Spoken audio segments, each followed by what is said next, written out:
ਜੀ ਸ਼ੈਫ ਸਾਹਿਬ। ਅੱਛਾ ਜੀ, ਐਮ ਆਲਮ ਰੋਡ ਤੇ ਤਹਿਜ਼ੀਬ ਬੇਕਰੀ ਤੋਂ ਸਵਾਦ ਵਾਕਿੰਗ ਡਿਸਟੈਂਸ ਤੇ।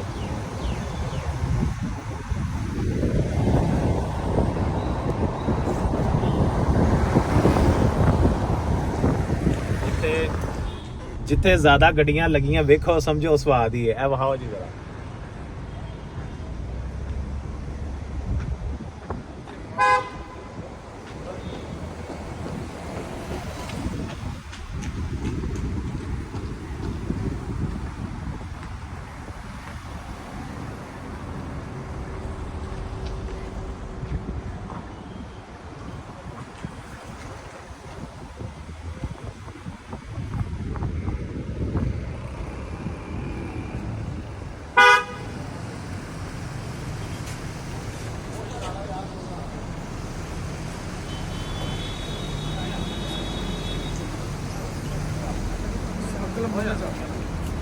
ਹੋਰ ਰਸ਼ ਪੈ ਗਿਆ ਰਸ਼। ਮਾਸ਼ਾਅੱਲਾ।